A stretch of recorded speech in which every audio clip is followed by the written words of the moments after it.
ಚಿಲ್ಲರೆ ಹಣಕ್ಕೆ ಸಂಬಂಧಪಟ್ಟಂತೆ ಮೆಡಿಕಲ್ ಶಾಪ್ನ ಮಹಿಳಾ ಸಿಬ್ಬಂದಿ ಮತ್ತು ಗ್ರಾಹಕಿ ಮಧ್ಯೆ ಜಗಳ ನಡೆದು ಮೆಡಿಕಲ್ ಶಾಪ್ನ ಸಿಬ್ಬಂದಿಗೆ ಗ್ರಾಹಕಿ ಹಲ್ಲೆ ನಡೆಸಿದ ಘಟನೆ ಉಡುಪಿ ಜಿಲ್ಲೆಯ ಕುಂದಾಪುರ ತಾಲೂಕಿನ ಮಾವಿನಕಟ್ಟೆ ಎಂಬಲ್ಲಿ ನಡೆದಿದೆ.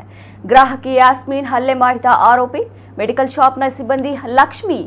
ಹಲ್ಲೆಗೊಳಗಾದ ಯುವತಿ ಮೆಡಿಕಲ್ ಶಾಪ್ನಿಂದ ಔಷಧಿ ಖರೀದಿಸಿದ ಬಗ್ಗೆ ಗ್ರಾಹಕಿ ಯಾಸ್ಮೀನ್ 500 ರೂಪಾಯಿ ನೋಟನ್ನು ನೀಡಿದರು. ಆಗ ಸಿಬ್ಬಂದಿ ಲಕ್ಷ್ಮಿ ತನ್ನ ಬಳಿ 500 ರೂಪಾಯಿ ಚಿಲ್ಲರೆ ಇಲ್ಲ ಎಂದು ಹೇಳಿ ಫೋನ್ ಪೇ ಮಾಡಲು ಸಲಹೆ ನೀಡಿದ್ದಾರೆ. ಆಗ ಗ್ರಾಹಕಿ ಯಾಸ್ಮೀನ್ ಬೇರೆ ಅಂಗಡಿಯಿಂದ ಚಿಲ್ಲರೆ ತರುವಂತೆ ಹೇಳಿ ಏಕಾಏಕಿ ಲಕ್ಷ್ಮಿ ಅವರ ಕೆನ್ನೆಗೆ ಬಾರಿಸಿದ್ದಾರೆ ಎಂದು ಆರೋಪಿಸಲಾಗಿದೆ. ನಿಂದಿಸಿ ಹಲ್ಲೆ ಮಾಡಿರುವ ಬಗ್ಗೆ ಲಕ್ಷ್ಮಿ ಅವರು ಪೊಲೀಸರಿಗೆ ದೂರು ನೀಡಿದ್ದು ಕುಂದಾಪುರ ಗ್ರಾಮಾಂತರ ಠಾಣೆಯಲ್ಲಿ ಪ್ರಕರಣ ದಾಖಲಾಗಿದೆ. ಜಗಳದ ವಿಡಿಯೋ ಮತ್ತು ಆಡಿಯೋ ಸಿಸಿಟಿವಿಯಲ್ಲಿ ದಾಖಲಾಗಿದೆ. ದಲಿತ ಯುವತಿಯ ಮೇಲೆ ನಡೆದ ಹಲ್ಲೆಗೆ ಸಾಮಾಜಿಕ ಜಾಲತಾಣದಲ್ಲಿ ವ್ಯಾಪಕ ಆಕ್ರೋಶ ಕೇಳಿಬಂದಿದೆ. ಲಕ್ಷ್ಮಿ ಅವರು ಕುಂದಾಪುರ ತಾಲೂಕು ಆಸ್ಪತ್ರೆಯಲ್ಲಿ ದಾಖಲಾಗಿ ಚಿಕಿತ್ಸೆಯನ್ನು ಪಡೆದಿದ್ದಾರೆ. ಯಾಸ್ಮಿನ್ ವಿರುದ್ಧ ಜಾತಿ ನಿಂದನೆ, ದಲಿತ ದೌರ್ಜನ್ಯ, ಹಲ್ಲೆ ಪ್ರಕರಣ ದಾಖಲಿಸಲಾಗಿದೆ.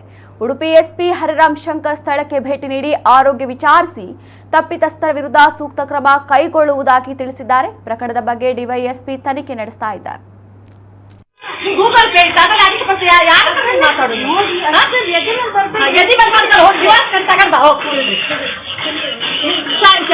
ಮಾಡ್ತಾನೆ ದುಡ್ಡು ಅಷ್ಟು ಅಧಿಕ ನನ್ನ ಹತ್ರ ಇಡ್ಬೇಡ, ಗೊತ್ತಾಯ್ತಾ? ಅಧಿಕ ಪರ್ಸೆಂಟ್ ನನ್ನ ಹತ್ರ ಇಡ್ಬೇಡ.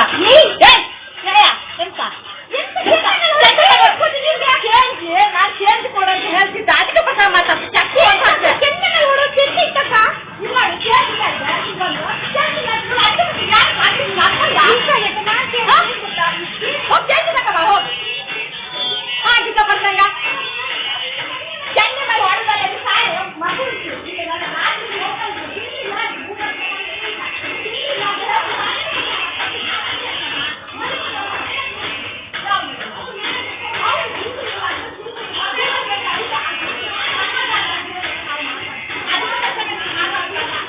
ಕುಂದಾಪುರ ರೂರಲ್ ಪೊಲೀಸ್ ಠಾಣಾ ವ್ಯಾಪ್ತಿಯಲ್ಲಿ ಒಂದು ಮೆಡಿಕಲ್ ಸ್ಟೋರಲ್ಲಿ ಲಕ್ಷ್ಮಿ ಎಂಬ ಯುವತಿ ಸ್ಟೋರಲ್ಲಿ ಕೆಲಸ ಮಾಡ್ತಿರ್ತಾರೆ. ಆವಾಗ 500 ರೂಪಾಯಿಗೆ ಚೇಂಜ್ ಬೇಕು ಅಂತ ಹೇಳಿ ಅಲ್ಲಿ ಅಂಗಡಿಗೆ ಪರ್ಚೇಸ್ ಮಾಡಕ್ಕೆ ಬಂದಿದ್ದೆ ಯಾಸ್ಮಿನ್ ಎಂಬ ಒಬ್ಬಳು ಮಹಿಳೆ ಏಕಾಏಕಿ ಅವರ ಮೇಲೆ ಹಲ್ಲೆ ಮಾಡಿದ್ದಾರೆ. ಮತ್ತು ನಮಗೆ ಪ್ರಾಥಮಿಕ ಮಾಹಿತಿ ಅವರು ಕೊಟ್ಟಿದ್ದಾಗೆ ಜಾತಿ ನಿಂದನೆ ಮಾಡಿದ್ದಾರೆ. ಇದನ್ನು ನಮಗೆ ಮಾಹಿತಿ ಬಂದ ಕೂಡಲೇ ಕುಂದಾಪುರ ಗ್ರಾಮಾಂತರ ಪೊಲೀಸ್ ಠಾಣೆಯಲ್ಲಿ ನಾವು FIRನ ಮಾಡಿದ್ದೀವಿ. ಕುಂದಾಪುರ DYSP ಮತ್ತು ಅವರ ತಂಡ ಈ ಕೆಲಸದಲ್ಲಿ ಈಗ ಮಾಡ್ತಿದ್ದಾರೆ. ಈ ಕೇಸನ್ನು ತನಿಖೆ ಮಾಡ್ತಿದ್ದಾರೆ. ಇನ್ನು ಮುಂದೆ ಕಾನೂನು ಕ್ರಮ ಇದರ ಮೇಲೆ ಕೈಗೊಳ್ಳುತ್ತಾರೆ.